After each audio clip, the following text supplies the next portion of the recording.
25th District Congressman Roger Williams, a little follow-up visit this morning, Congressman, because Friday we talked to you and you said you were headed down toward the border to see firsthand what's going on down there, the problems we have. What did you see? Well, what I saw was that the border is not secure, and I saw it was an eye-opening experience. I went down with the idea of talking to mayors, business leaders, the Border Patrol, people that really are engaged hour by hour down there. And basically, how can we help you and what's your biggest issue? And you talk to the mayors, and of course they remind us that the drug trafficking is driving a lot of this. And of course, coupled with President Obama's promise of amnesty to everyone, it's created a bad situation down there. But I think, when you talk to the mayors, they agree that the Border Patrol needs more people. They also say, look, we need Border Patrol, but we also need some people to work with psychiatric issues with these young people. You don't need Border Patrol trying to capture the bad guys and deal with changing a diaper. We don't need that.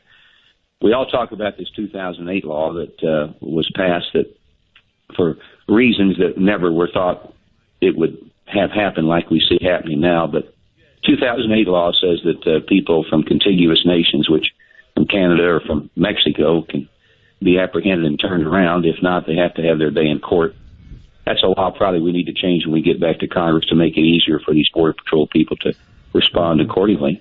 And then from a city standpoint, locales, they're spending a lot of money. City of McAllen right now projects they'll be at $1.5 million. Now their budget, like the mayor says, I want my money back. So it's a real issue. We need to find a way compassionately to send the message you can't spend your life savings and risk your life. Come to America, you're going to have to go back home. Congressman Roger Williams was at the border this weekend and giving us an update on what he saw. Let's talk about the children that are gathered there. And you mentioned the fact we need to figure out a way to compassionately send them back. What are the conditions that they're in right now? What are they being exposed to? What's being done to help them? Well, I was at the McAllen sector, and my hand goes out to the Border Patrol. They're doing a fantastic job.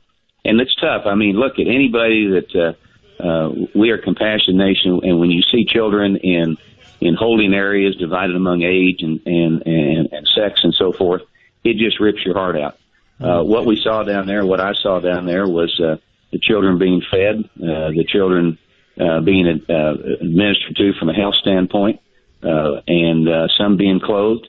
But, tremendous amount of influx of people going through there, and it is not, it's not something fun to see, but at the same time, we've got to come up with a plan that will recognize due process with these children and reunite them back with their parents. But it's not something that is fun to see. But it also brings out in front the importance of having border control and reminding people you cannot come to America and do things illegally. There's a way to do it, and we want everybody to understand that.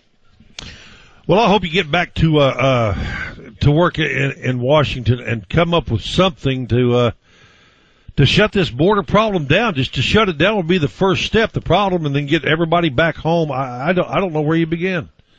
Well, let me tell you, it's a daunting task. But when you talk to the Border Patrol people and the administrative folks, they remind you how, Brian, back in the 80s and 90s, we had a lot of this same problem. But it slowed down because at that time they were able to turn these people around and send them back home. Congressman Roger Williams joining us from the 25th District. And they don't send them home now, and that is the issue. Thanks for the time this morning, Congressman. 7:53 at 25th